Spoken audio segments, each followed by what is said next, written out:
I'm Leah Lawrence. And I'm her husband, Mitch Lawrence. And you are listening to the Southern Spirits Podcast, where I regale my husband with Southern stories of the macabre, the creepy, and the strange. And I drink. What are you drinking tonight, Mitchell? Well, not much of anything, Leah. We have had the flu for the last week. That's why we didn't have an episode last week. Leah had it a lot worse than I did, but now I'm like coming off of it. Yeah. And I can't really taste. So what we're doing is we are doing the liquor from last week to have, well, the last time that we released an episode for the shots, which is Jack Daniel's Winterjack Tennessee Cider, produced and bottled by Jack Daniel Distillery in Lynchburg, Tennessee, 15% alcohol by volume. If you'd like to hear the full review, go back 2 weeks to, I don't know the episode number, 176, I think. Yeah, just one episode. Non-binary Secretary was the name of that one.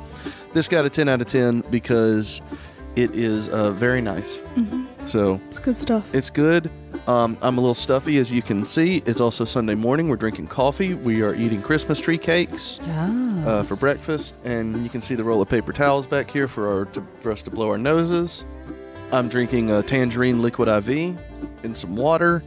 And that's everything, Leah. Yeah, it's just been like a real shit week at the Lawrence household, and it ended in like an extra shit weekend. So like, great. It's not great around here. No, I got the flu for my birthday the second year in a row. Yeah.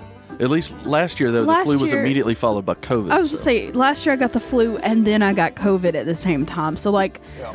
At least we didn't get the COVID this time because, yes, I did get tested. And no, I did not have the vid, but... And we did both lose flu. Our senses of smell and taste, but only for about a day and a half or so. I'm just now coming out of it, and I can't taste everything. Yeah.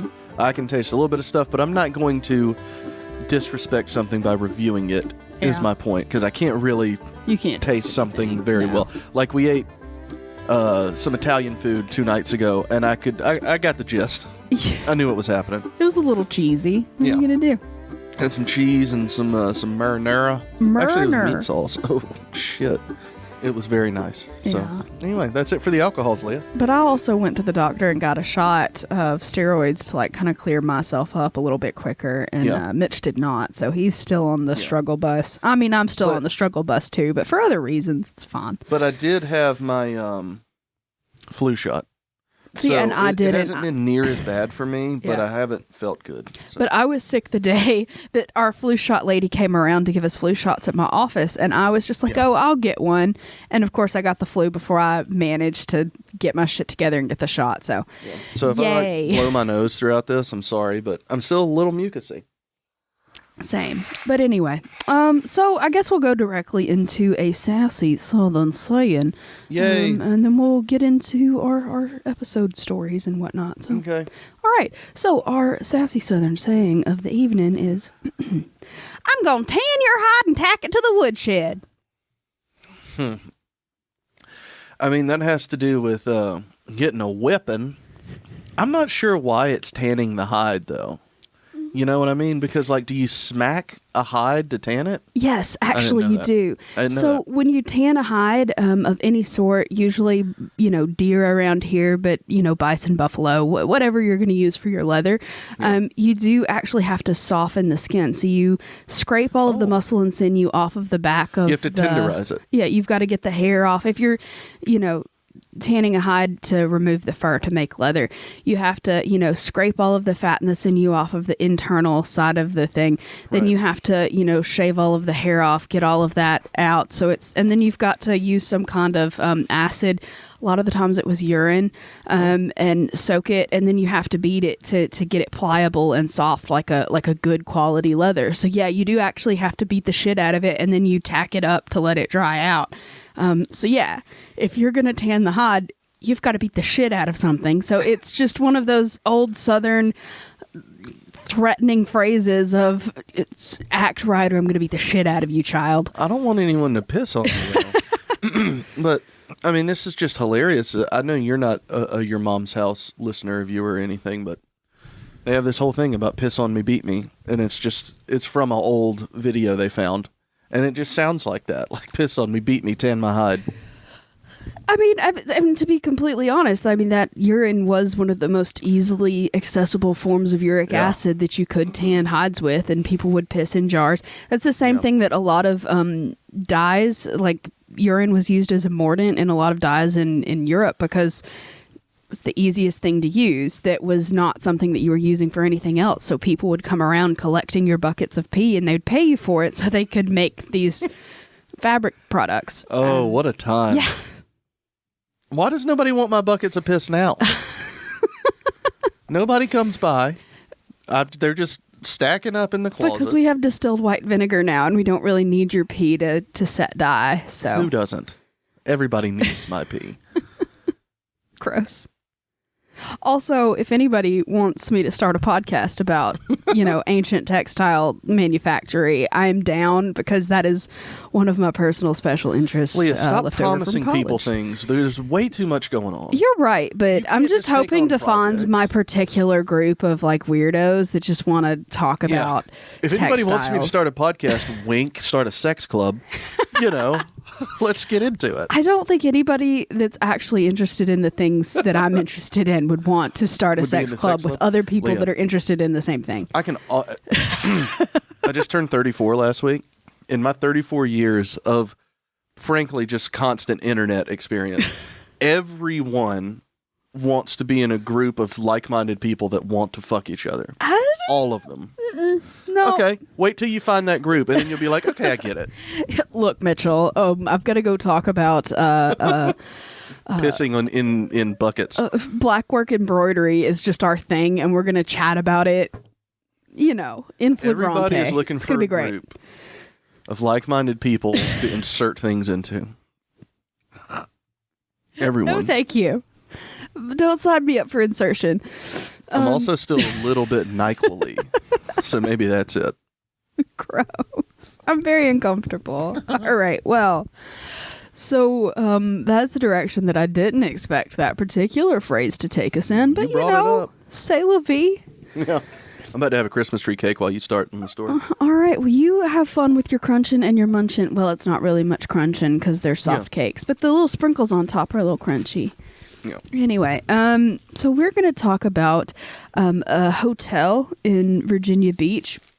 And I'm going to talk about like the general history and its hauntings. And then it also has like a mysterious death attached to it that will be the second story. So it's all in the same building, all in the same family, but it's two separate quote unquote stories because I really wanted to talk about all of the stuff attached to this particular building. So it's just going to be Beach, Virginia? Yes, Virginia Beach, Virginia. And we're going to be talking about the Cavalier Hotel. Okay. Huh? Okay. I was sipping coffee. I was trying to respond. Yeah, so the Cavalier Hotel and Beach Club is a very famous and historic hotel there on Virginia Beach, and it's what a lot of people, it's the destination that kind of put Virginia Beach on the map, became a destination because this place was built there. It's a very luxurious hotel. The construction began on it in 1926, and it took 13 months to complete, which is really impressive for how fucking huge this site is. They had like 225 construction workers at a time, which is a lot for the time. And they laid 500,000 bricks, which was, and this is a fun fact, the largest amount of bricks used on a single building in the state of Virginia. Who counts? Why? I just want to know, like, all of these random facts about historic buildings. Who the fuck is keeping count? I know like, what it is. What? I know what it is. Go. They were the first ones. They were like, this is a shitload of bricks. Let's count these real quick. And they went, most in Virginia. Adds a lot of fucking bricks. Nobody else had counted up to that point. So it was like, who's gonna challenge it? I guess, but like, there's a lot of people that keep really odd statistics, or they claim odd, like, superlatives for their location. And I'm like, as a lifelong baseball fan, talk to me about odd statistics.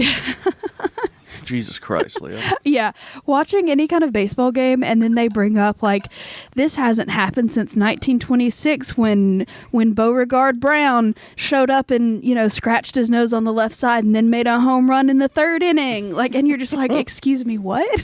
What Leah, just happened? That happens regularly. But, like, how do they have such easy access to that kind of statistics? Anyway, it's databases have been kept for forever. I get it, but I really feel like there's just like someone. Like there is a getting into it thing that I could do. It's something called the Elias Sports Bureau, where they have kept up with literally everything that they can document. But I'm not going to do that. It's so weird. Yeah. It's weird. It's too much. I don't get it, but fine. I mean, I do get it because I love minutia, and like that's one of my favorite. Like just the weird little shit about a topic is great. I love minutia. I do, but I don't like baseball, so it just doesn't do it for me, I guess. Oh, it does it for you. Anyway, so it was apparently the largest amount of bricks used on a single building in the state of Virginia. And what was really neat about it was that it had its own private depot. And there was a nonstop train running from Chicago to the hotel specifically to bring Midwesterners there. And so all of the rich folks from the Midwest got in onto the train in Chicago. It drove them directly to the hotel. And that was kind of how it became such a big destination for people out west. It was just, there was an easy shot to it. It was very like they had a Pullman coach sort of set up, very luxurious, very extravagant, directly to that hotel. You didn't have to do any other shit. Like it was like a resort vacation supreme, you know. And they also, is that with tomatoes and sour cream? Something like that. Oh. And they also had like a fleet of limousines. So if you were coming in any other way, if you were coming off of a ship from another rail station, if you were coming in any other way, they had like a fleet of limousines to pick up their VIPs and bring them directly to the hotel. Like it was a swanky fucking place.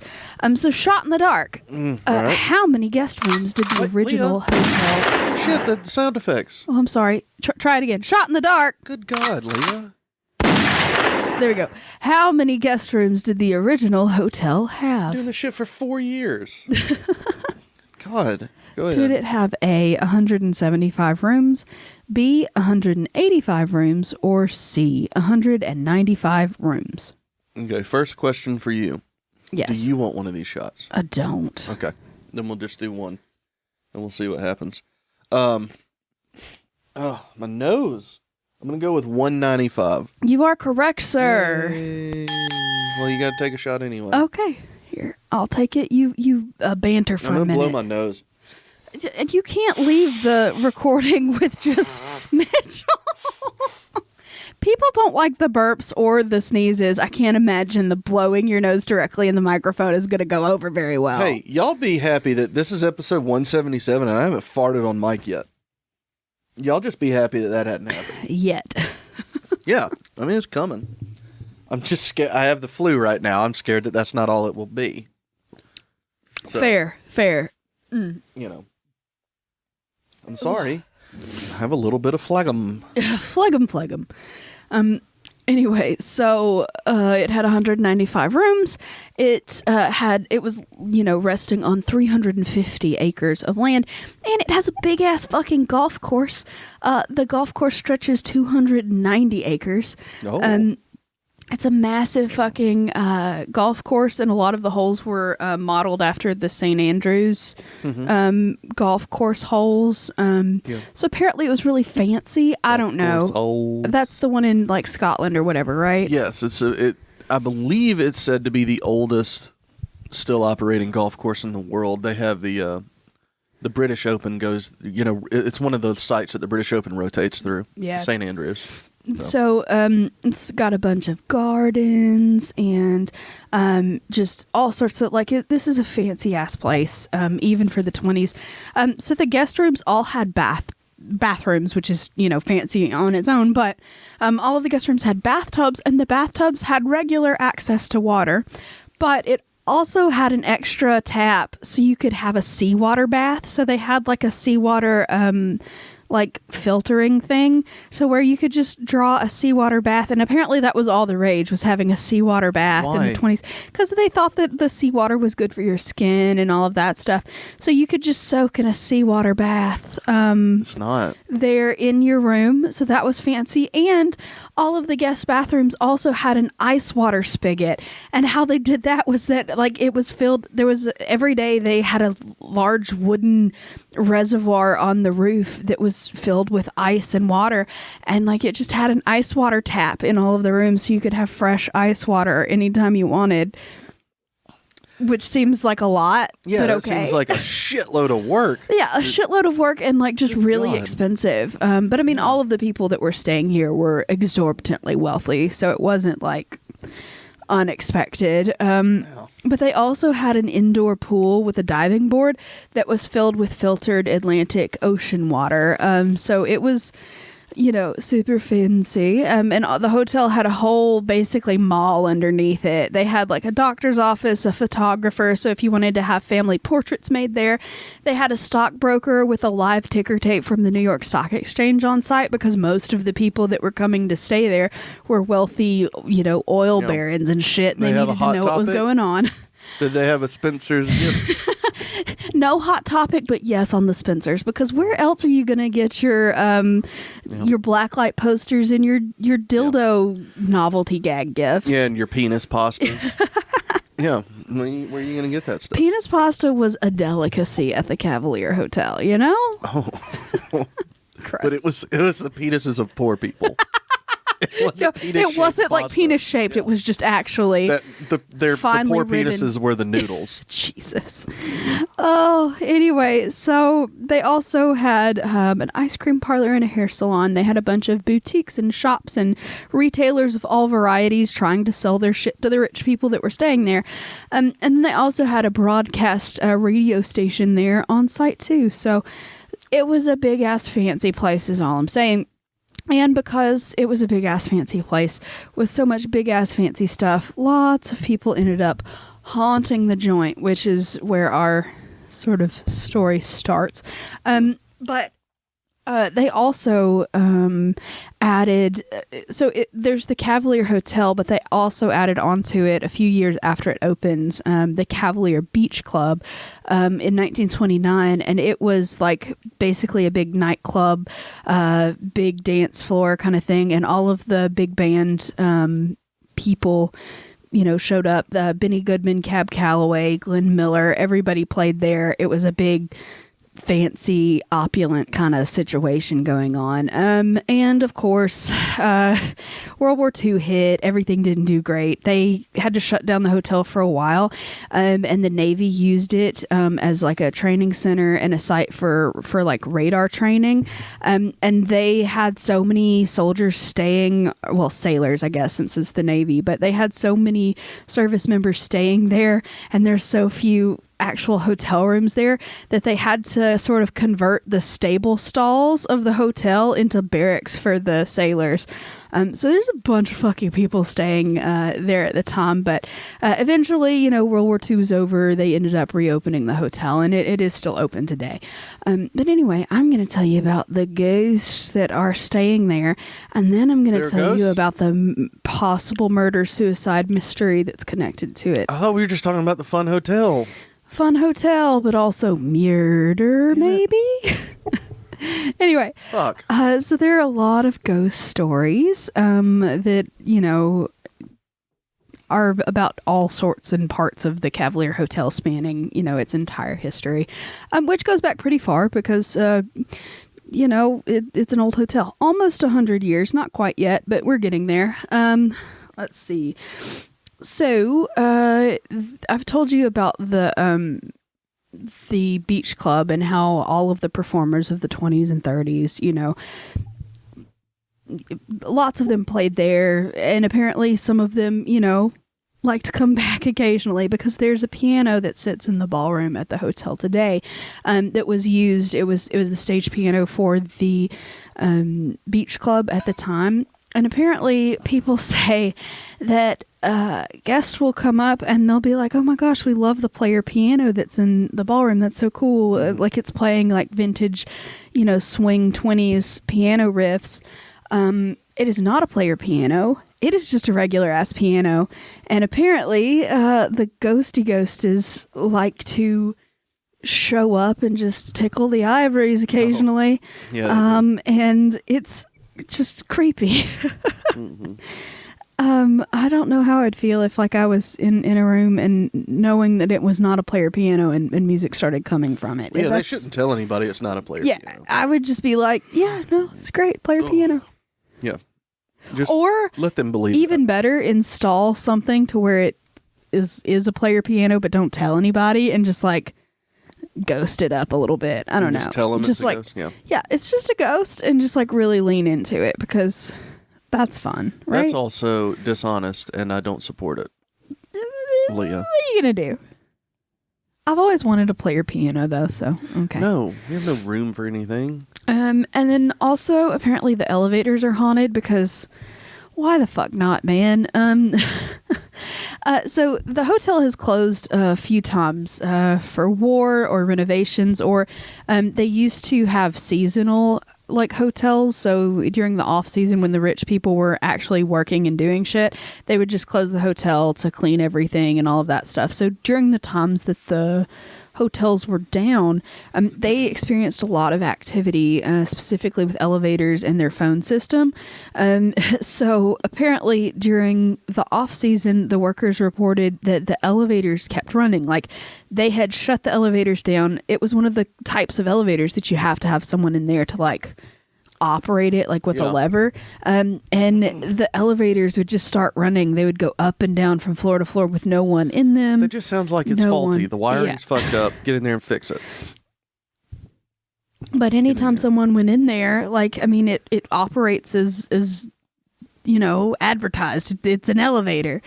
But like it takes ghostly jaunts to other floors. Just with nobody on it, though. Just with nobody on it. No elevator operator, no push button weird shit. It's one of those types of elevators where there has to be someone in there to push the handle, Yeah.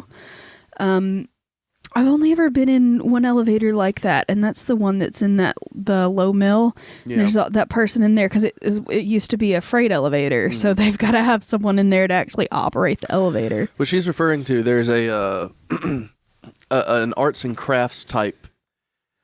Not an expo because it's an arts collective. It's a big collection of studio spaces for local artists, and it's in an old textile factory mill in Huntsville. So it's this giant thing, and every little office building and space is a different artist doing something. And there's an old hand operated elevator in there. Yeah, and there is someone operating it.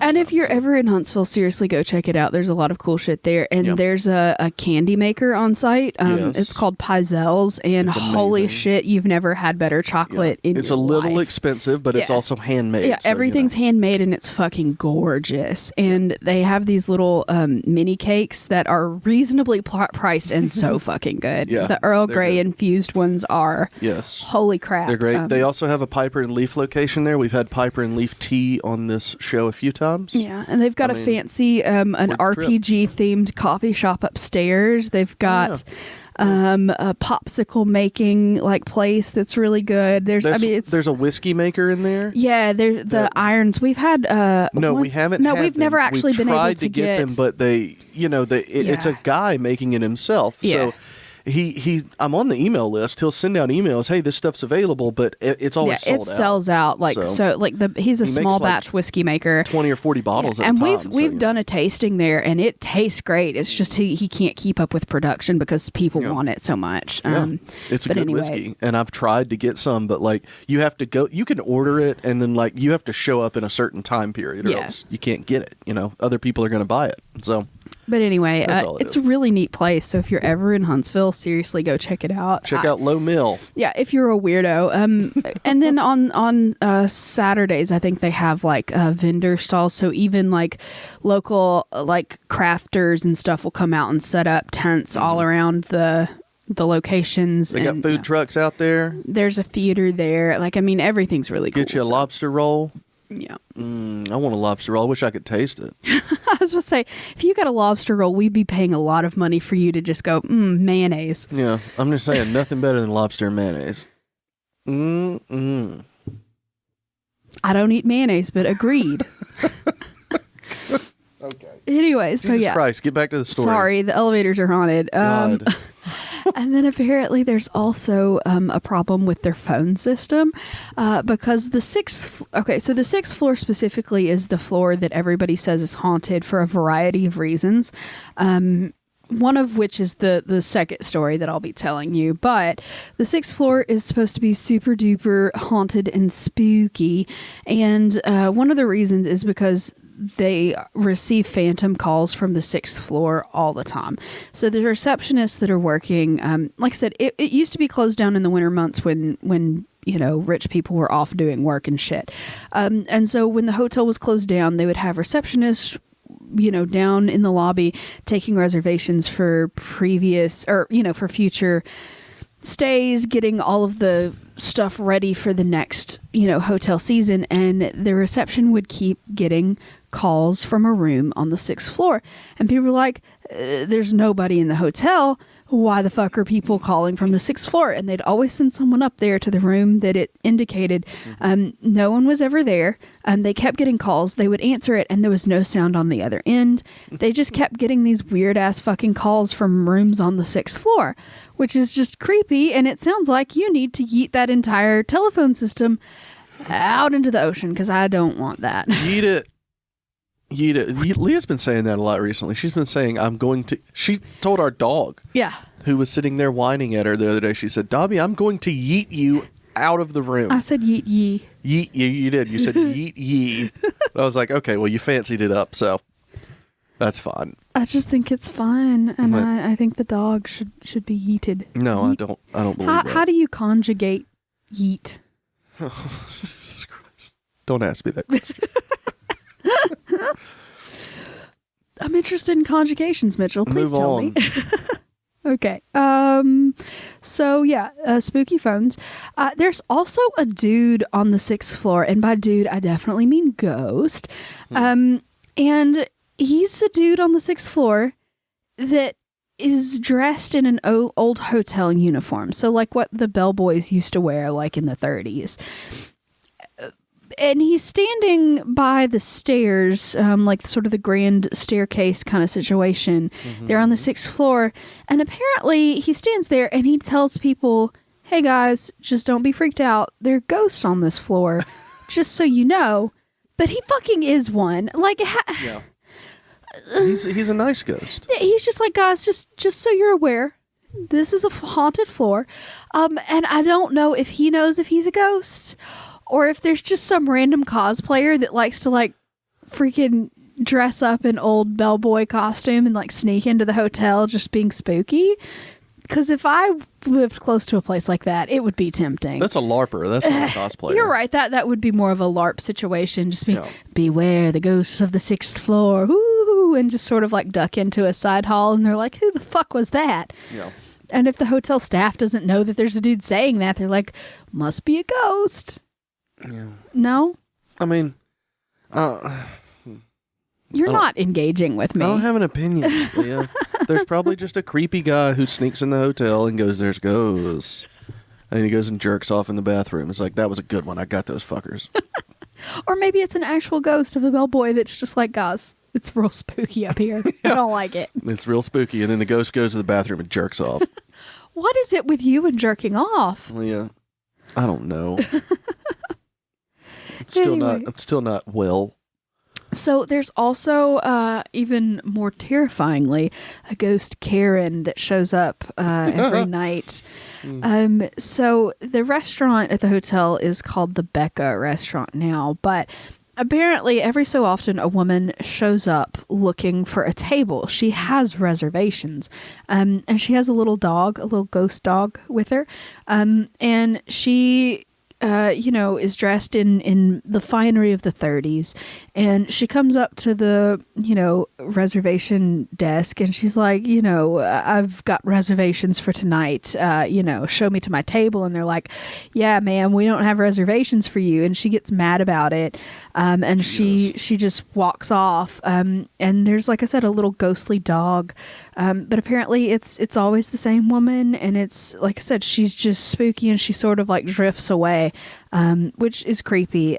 But also, how irritating would that be? Like, I have to waste my time on some ghost that just wants a table. Like, I would just keep her a table and be like, yes, ma'am, this way, so I don't have to deal with her or her creepy little ghost dog. It's reserved for this loud, obnoxious cunt. Yeah. You don't know that she was a cunt. She just wanted a table.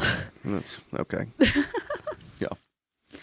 And then there's another story, and this one's a little bit more sad, I guess. So this one is, there's a little girl and a ghost cat. So there's a ghost dog, but we also have a ghost cat. And you know how I feel about cats. Mm-hmm. Yes, please. Yes, good cat. Except for all the sneezing. Yeah, I am very allergic to them, but I do love a good cat. But apparently, so back in, I think it was the late 30s, this little girl was staying with her family at a hotel. And for whatever fucking reason, she brought a cat with her. Because, cats are great vacation pets. You should always bring a cat with you when you go to vacation, because nothing bad is ever going to happen vacationing with a cat. But spoiler alert, the cat managed to get out of the room, and it went downstairs like cats do. And it was playing around, and the cat fell into the pool, and the little girl jumped in to like get the cat out of the pool, but she couldn't swim, and the cat certainly couldn't swim. And anyway, cats can swim. Cats are very good swimmers. Yeah, I know, but the story says the cat couldn't swim. All right. I think it's bullshit, and I think the little girl drowned, and the cat just jumped out like, gotcha. Fuck you. But the little girl drowned, the cat drowned, and they were both dead, and it was really sad. But apparently the ghost cat, you can hear meowing up and down the hallways and scratching at doors. Of course, the story is that it's looking for the little girl that loved it, and it just is sad and wants its little girl back. But I don't really think that's the case. I think it's looking for snacks. Yeah. But they cats do are assholes. see Cats move on. Yeah.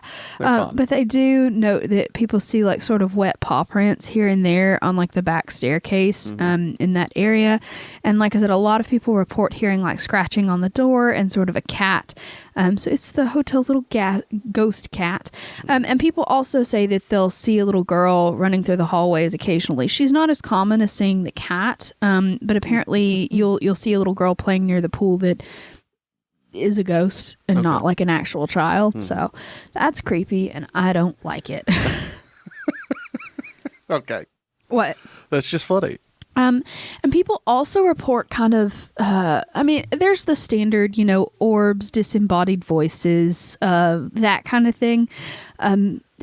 Basic haunted location stories. But the thing that I think is more interesting about this hotel is that there are reports of almost time slips, I suppose, that guests will come and they'll check in and their hotel room will be like it is, modern, normal hotel room.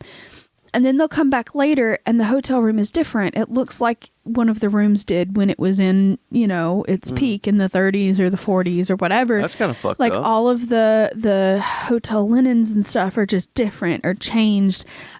Just sort of like they're seeing a memory of the hotel, or like some creepy maid changed all the towels while they were gone. I'm not sure what exactly, but people, like I said, report just seeing glimpses of how the hotel used to look unexpectedly, which is kind of creepy. And I love a good time slip story. So I feel like that is sort of an interesting varietal of ghost story that you don't see with a lot of other hotels. So I think that's fun. It is fun, Leah.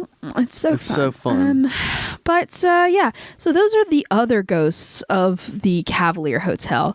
But the next story is going to be the story of the death possibly murder, possibly suicide, who knows, of Adolf Coors. And he died there in the Cavalier Hotel in Virginia Beach. Oh, so that's story number 2. That's is what you're story saying. number 2, yeah. Oh, so we're on theme to this Yes, week. we are themed. Oh, goodness. Yes. Okay. And so just I'll tell you my sources Okay. in the middle of this, and that's the sources for everything. But Okay. the sources for everything that I just said and a lot of the stuff that I'm about to say come from NeptuneGhost.com, CrimeCapsule.com, TheCavalierHotel.com, and VisitVirginiaBeach.com. And Low Mill in Huntsville, Alabama. And they do have a website, so if you want to look them up, there's an event calendar. Pretty great. Oh, you talking about Low Mill? Yeah. Oh, okay. Yeah. Well, I mean, also the Cavalier Hotel, because they've got a lot of shit going on, and I would love to go and just... Are the rooms still expensive though? They still got that cold tap. They're not that bad. They're in the $200-ish range, not but terrible. they're super duper fancy. So Yeah. I mean, I don't want to go. I mean, I would love to go. I don't know how I feel about Virginia. I want to stay there, and I also want to stay at the Greenbrier in Arkansas, just Yeah. because that sounds amazing. Yeah, well- but this hotel also has golf packages, and it has You a know big what, ass Leah? golf course. So If you play, I haven't played golf since last year. yeah, well, I mean, I'm I'm not trying to motivated. convince you to take me to fancy hotels, Mitchell. I'm not motivated that are haunted. at all. Do they have Wi-Fi? We Yes, could talk everywhere about has it. Wi-Fi. Okay, then we can go. That's fine. I'm just saying. That's all you got to tell me. You can get cell service while we're there. Okay. So that's it. That's all it takes. Okay. All Do you right. want to take a little break? Yeah, we got to charge the camera. Yes. Put the dogs out because they're going fucking crazy. Yeah, because they're awful. But we No. will be right back with the story of the death of Adolf Coors. See y'all soon. We have returned, Woo. everyone. I hope the camera's back in the right spot. Yeah, because it I'm really is. not sure. We're adjusted. We're good. Okay. Looking good. Feeling good. Look I good, mean, feel all good? of that's bullshit because we look like trash and we feel like trash. But you Leah. know, not everybody has to know that. That's It's mean. fine. That's mean. Mm. I don't like how that felt, I'm sorry. hearing that from you. You're a gorgeous, beautiful, flowery human being. and I Thank love you. very you. much. I enjoy being flowery. Yeah. Did you see Steve react to me go, thank you? He went, what the fuck are you doing? Steve is just, yeah, he's being Have a seat, cat. Have a seat. Yeah, sit down. Enjoy Thank the you. next story because it's spooky. Good kitten. Yeah, good kitten. Look at that fat All right. ass. So, as I said before, we're going to be talking about the death of Adolf Coors. Alec? Adolf. Okay. You almost said Alec. Mm-mm. All right, go Adolf. ahead. Yeah. So, do you know who Adolf Coors is? I'm hoping he's an heir to the Coors fortune. He or maybe was the original the Coors guy. original guy. Oh, really? Yeah. So he was a wildly successful businessman. He actually was an illegal immigrant to the United States. He stowed away Really? on an ocean liner, and yeah. Well, we should have sent him to Mexico. That's what we do with our illegal immigrants. He's not from Mexico. Neither are any of the other ones. You're not wrong. You're not wrong. Shit, Leah. Anyway, They go to Mexico. but yeah, he was an immigrant, and his name was originally spelled Kuhrs, but you know, white people can't. Well, Coors. that's not fair because he was very white. They were German immigrants, so they were white too. But you know, Americans don't like to learn to pronounce things correctly, so we just changed the things to things that we can say. So Coors is how it ended up. And, you know, he founded the Coors Brewing Empire in Colorado. But it was June of 1929. And Prohibition had been in effect for about 10 years at that point. And, you know, not great for someone that owns a brewing corporation, but they had sort of retooled their whole thing to be brewing other things, to be doing other, you know, business ventures. So he was not a poor man by any stretch of the imagination. He still had plenty of fucking money. He had retooled his entire business to like make it through the you know, prohibition situation. Right. So they were doing fine. But he was like 80 something, and he had, well, I don't think he was 80 yet. He was like 79 or something like that. And he had gotten really ill with the flu. Go figure. And the flu was, not great. And he just needed to get out of the Colorado weather because, it's very, brisk and windy and shit up there. And the doctors were like, yeah, if you get out of like the wet environment and like go to the beach and get some ocean air and maybe it'll help a little bit. So he was like, cool. Let's go to this, fancy hotel by the sea in Virginia and maybe that will help. It's, like I said, June of 1929 is when they set out. The Great Depression is just looming towards them, but they don't know that at this point. Everything's still really good for everybody at this point. We're a couple months away from everything fucking, falling apart. But at this point in time specifically, he was great. They were great. Everybody was rich and having a good time. So Coors himself was weird, I guess is the best thing to say. Like, he was a very strict man, very specific about the way he did things on like a personal level. Like, one of the things that kept coming up about him was that he insisted that all family dinners be conducted in complete silence. Like, you couldn't talk, you couldn't, no, everybody, there was no music, there was no, everybody's, you don't fucking say anything during the meal, period. I could get behind that because I can't tell you how often that I'm eating and enjoying myself and people won't shut the fuck up. And like, they need me to talk and I'm like, I'm in the middle of chewing. Don't talk to me. Shut up. Carbs. Let me eat. It's not that you're bothering me necessarily, but like, you just fuck off. I would be perfectly fine with completely silent meals. Well, that was his thing. If you have something come up that you want to talk about, write it down. And when we get done with dessert, we'll talk about it. But yeah, so he's recovering from a really rough bout of flu. And he and his wife rent an apartment suite in the Cavalier Hotel, which, still in Virginia, same hotel that we've been talking about. Interesting. Very luxurious, beautiful,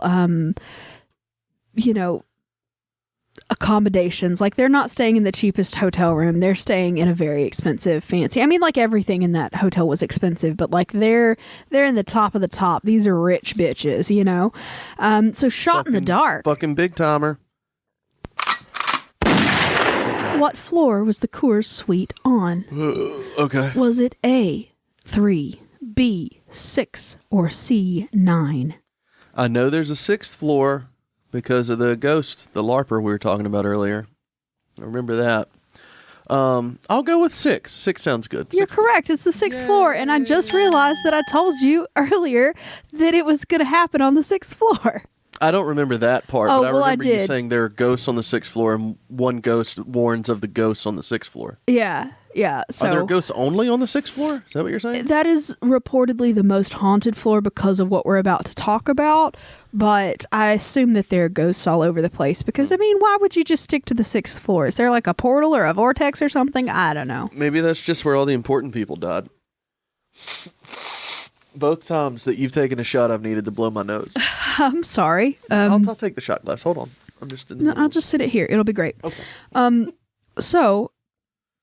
Oh, got it. That's good stuff, though. It tastes wonderful. And it's so light that's why I'm okay with us taking it at 9 o'clock in the morning because we both have a lot of shit to do today, too. So yeah, but for me, I'm glad I took both of the shots because you actually have like meaningful like school shit to do. I'm Not just going to go dick around on my laser. So I mean, like, I just have to sit down and get it done. It's only going to take a little bit of time, but it's not meaningful necessarily, but there are other people that are relying on me getting this done today. Precisely, which is why I'm going to go dick around on my laser with 2 shots in my belly. It's going to be great. So, anyway. Hashtag group projects. Woo! I always hated those. Yeah. Man, I was bad at talking to other people. I like the people at least. Yeah, that's good. I mean, usually if you're stuck in a situation like that, it's never great. But never seen any of them in person. Thankfully, when I was in school, I was the only person doing my major concentration. Seriously, the only one. So I got to do classes literally by myself sometimes. Like, I had 2 or 3 classes that was just me and one other person or just me. So like, I didn't have a lot of group projects, and that was wonderful for me personally. Well, that's good. The thing that I've learned by doing this group project is I think every single person in my university is exactly in my situation, like in their 30s finishing a degree. Yeah. I think that is what this school, but like this school has on campus housing and does have students that are of age, you know, of actual college age. Quote, well, unquote. I mean, it's the second half of community college. It's only the second 2 years. So, yeah. Well, no, Athens is a 4-year university. I thought you could only start with the second. Athens State is a 4-year university. Okay. Well, it used to be Everyone, where they only I'm had about to graduate from Athens State University. Yeah. That was the point. They used to have only the second two, but they also have master's degree programs because that's where my grandmother got her master's degree. So, but anyway, my point is that there are college students, but everyone that in my online classes that I have seen has been at least 30-something years old. Well, I mean, and because online classes cater more towards older students. I guess, but you'd think that any of age college student might be like, yeah, I'll sit at home and do this shit. I would totally do that, 100%. That's just me. Yeah. I was not a social person in college at all. Okay. And all of the people that knew me in college would attest to that fact. I apologize for getting us off track. Yeah, you're an asshole. Please continue. Okay. All right. So so Alfred Coors, Adolf, not Alfred. I keep trying to call him Alfred because Adolf just reminds me of Hitler, and no, his name is Adolf. Adolf and Louisa Coors made their way to a beautiful suite on the 6th floor of the hotel, and they moved in, having a great time. They think that the place is wonderful. There are lots of activities. He's starting to get better. Like, they're just having an absolute blast at the Cavalier Hotel. Unfortunately, didn't stay great because on June the 5th of 1929, it was like a chill, quiet morning. Everybody's just waking up, having some coffee. People are bringing in, breakfast, that kind of thing. And all of a sudden, one of the Cavalier, the caretakers of the grounds, reports hearing a scream and a thunk. Oh, no. And a scream and a thunk is never a good thing. Not a thunk. Not a thunk. Oh, no. So the caretaker goes and they try to find the source of the mysterious scream and thunk. And the source of that mysterious scream and thunk was Adolf Coors. So he was sprawled on the concrete patio of the hotel, super duper dead. Just real 79-year-old man out the window crumpled. Not just a little dead. No, he was like fucking dead. Like being a little pregnant. He was. Maybe. He was really fucking dead. Okay. And that's not great. Just in general, it's not great when you see an old man, out the window, dead on the ground. You've got questions. Arguable. You've got questions because, he was a very wealthy businessman, and there were no, he wasn't losing any kind of money. Steve, don't. He wasn't, there was no reason, that you would normally think that a businessman would commit suicide or anything like that. There was no reason for him to have jumped out the window. And the only other person in the hotel room when it happened was his wife. So questions start getting answered, asked. The answers aren't forthcoming, which is the problem. Okay. They're asking questions. So right. Louisa starts getting questions, and she testifies that all that she knows that happened was that it was early that morning. Adolf woke up early that morning and, went to the window. He didn't say a word, and before she knew it, she wasn't looking or paying attention to him because they were just hanging out in their room. And all of a sudden, he was out the window and on the ground. Jesus. Yeah. So she doesn't know if he fell or if he jumped, or if he got possessed. Yeah, it was weird to the point where everybody's like, what the fuck? So obviously people start to suspect that maybe she had done something to him, helped him out that window. But she stood to inherit absolutely everything from him. But from what everybody says about her and everybody in her life, all the family, all the children are just like, she's a really nice lady and she wouldn't have done that shit. Everybody's like, she's just so generous and she loved him, and it was just a really good, happy, like, loving marriage. It wasn't like he was fucking around on her. There was no motive that anybody could find that she would have wanted him to die. And they also couldn't find any reason that he would have, you know, I mean, and obviously you can't really be inside the mind of anybody when it comes to, you know, suicidal ideation or anything like that. But as far as anybody could tell, there was no like business reason that he was depressed and wanted to die. He was, you know, physically recovering from an illness, and, you know, you'd think everything's fine and dandy. But anyway, a lot of people think that maybe one of the staff in the hotel didn't like him and pushed him. There's like a lot of different theories as to what happened to this man, but there's literally no evidence or definitive anything, because the police showed up and they did an investigation, but there was no formal investigation. They didn't even perform an autopsy on the body. Like, they just sort of swept this crazy bullshit under the rug because the hotel didn't want the press of having this man mysteriously being dead on their patio, kind of thing. They wanted people to continue coming to the hotel and not worry about someone pushing them out the 6th-story window. So obviously it just sort of got swept under the rug, and like I said, no formal investigation. No one was ever charged. Nothing happened other than, you know, his body was brought back to Colorado. You know, the entire area, you know, mourned for a while because he was, you know, a prominent figure in the town. But beyond that, nothing ever happened, which I find fucking crazy for, you know, someone of that magnitude dying in such an odd way. And then they also say that, of course, his ghost haunts the Cavalier Hotel.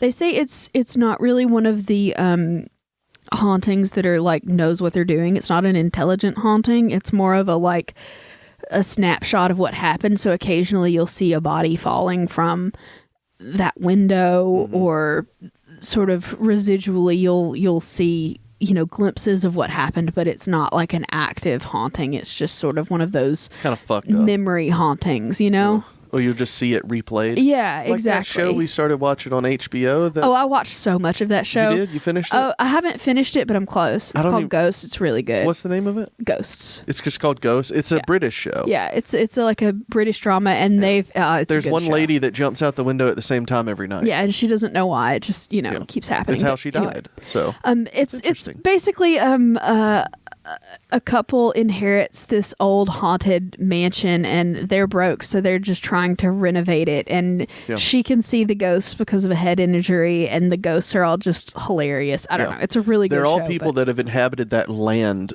over like the entirety of human history, pretty much. And it's really interesting. It's a really funny show. It's a comedy. It's hilarious. If you like British humor, if you don't, it's a little weird, but I'm a fan. It's a good show. Anyway, but yeah, so he haunts that hotel, and it's super creepy and weird. And like I said, I just found it very fascinating that someone of that, like someone that's that wealthy and that important in society, they just were like, oh, we're not going to look any further into this. Okay, bye. You know? Yeah. Anyway. That's no fun. But And I'm going to tag on another little story here that has nothing to do with the South, but I just find it intensely fascinating because this is his grandson that ends up having another story about him. Oh. So it's also an Adolf Coors, but it's his grandson. Ends up, so he's out driving to work in Morrison, Colorado. He's driving to work from his home. So he's driving to Golden, Colorado, where the brewery is, from his home in Morrison. And he gets kidnapped and held for ransom. And the man who kidnaps him's name is Joe Corbett. So Joe Corbett was a Fulbright scholar at the University of Oregon. And he was going to go to medical school because he was like really smart and an upstanding citizen. But he got in a fight with an Air Force sergeant in 1951, and instead of just like not shooting the guy, he totally did. So he shot the guy, and he shot the sergeant? Yeah, he shoots the sergeant, and he ends up pleading guilty to second-degree murder. So he was sent to San Quentin, and he served a few years there, and he got transferred to like a minimum security facility for being like a good inmate or whatever, for good behavior. And that minimum security facility was very minimum security, so he escaped pretty easily. And he started living under like a false identity of Walter Osborne. So eventually, like, he gets into some, nefarious shit because he's, a criminal at this point. And so he ends up kidnapping Coors. And they don't really realize who has done it until they find a car on fire in Atlantic City, New Jersey. They had started the car fire on purpose, but they didn't get it burnt quickly enough because they found the serial number on the engine of the car, and the car was traced back to Mr. Corbett, who was known to drive this yellow Mercury, and he had been spotted, like the car had been spotted by a lot of witnesses at the time when he was abducted. And then they also did some analyzation of the dirt in the car. Anyway, it was initially traced back to where, Adolf Coors Jr. The third, I don't know. His was the grandson. Anyway. I mean, I'm just thinking about that Alan Jackson song because you said Mercury. Is that Alan Jackson? I'm gonna drive me a Mercury. Buy me a Mercury. Buy me a Mercury. And cruise it up and down the road. Yeah, I think that was Alan Jackson. Anyway. But anyway, I wasn't paying attention after you said Mercury. Yeah. So they trace this back to this guy. And so there's an FBI manhunt looking for this dude because they still think that, Adolf Coors is, they're holding him for ransom or whatever. But 7 months after he was abducted, in 1960, they found his clothes dumped near Sedalia, Colorado. I don't know if that's how you actually say that name, but that's how it's spelled. But anyway, they end up, like I said, finding his clothes, and that ends up them finding his remains. And then the ransom letter that they had was traced back to Joe Corbett's typewriter. And he had also ordered handcuffs and leg irons and a gun mail order in the months preceding him kidnapping Adolf Coors. So they pinned it on this guy pretty heavily. Like, Jesus Christ. Maybe we don't mail order in all of the things that we need for an abduction before we abduct somebody. Can I just say, I hope nobody looks at our Amazon history. Oh, Lord. Anyway, so the FBI ends up like putting out a ton, like millions of the posters with this guy's face on it, and they end up tracking him through Canada. And anyway, he ends up in Vancouver and he gets arrested there. And he never testified at the trial, never made a statement, but like he was guilty as shit. He was convicted in 1961, only served through 1978, and apparently he died in 2009. But yeah, I just thought that, like I said, had nothing to do with it, but I just thought it was a fascinating, like his grandfather died in this crazy way, and then like, what the fuck, he gets murdered and abducted. I don't know. I just think it's interesting. So I wanted to add that little bit of true crime to the end of our story there. Did that guy get any ransom money though? No. He never got any ransom money because he couldn't really prove that like he hadn't killed the dude. So because he had killed the dude. Yeah, because he was dead. Mm-hmm. Right. But I'm just saying, I mean, it sucks that he didn't get anything out of it. Yeah. So next time you taste the Rockies, or cold as the Rockies, I don't know. Just know that there's a lot of murder, suicide situations all up in that beer. Holy fuck, Lee. Next time that you taste the Rockies. That's their slogan, right? I don't remember. I don't think it is anymore. Or was at some point. It's the 90s Coors at least. Yeah. I think. Oh, holy fuck, Leah. That's really funny. I don't know. Okay. I find it interesting when like there's an interesting story behind brands and stuff that you just don't know about. Yeah. Because that's still in the family as far as I know. Yeah, it's all still family owned as far as I'm aware. As far as I know, the Coors brewery is still in the Coors family. So I don't know. That guy had children, right? Before he was ransomed. I mean, there was still and he had brothers and sisters and shit, but Yeah. Yeah. Yeah. There you go. Next time you taste the Rockies, Remember the murder-suicides. remember that it's brewed with blood. Ew. No, it's just water. It's spring water, guys. It's Rocky Mountain water. Yeah. Spring water. It's cold brewed. I don't think that's what they call it. No, that's coffee or tea. Also weird. But anyway, Oh, fuck. yeah, so that was it. All right. Well, thank you for that, Leah. You're welcome. Are we going to have a toast? We are. Let's hoist our toucan mugs high into the sky. Our Mine's a toucan. morning coffee. Yeah. Mine says toucan do it because, yeah. Mine's a Piper and Leaf mug. I won this in a drawing. Yeah, you did. Speaking of that tea company, I forgot. Yeah. I won a drawing a few months ago. Got a whole bunch of cherry Christmas tea, a mug. I feel like there was something else. It was a local honey. Honey, yeah, that's right. So anyway, so let's toast. And I haven't read this toast since I wrote it like 2 weeks ago. So maybe it's terrible. I don't know. All right. Okay. Let's see. Yeah, this episode's been prepared for a while. Yeah, it has. Yeah, go ahead. Don't bring your cat to a luxury hotel. Felines are gremlins and it won't end well. Was he pushed or did he jump? The old records just can't say, but Adolph's product was icky, and to all Coors beers, I say nay. You don't like Coors? No, that shit's gross.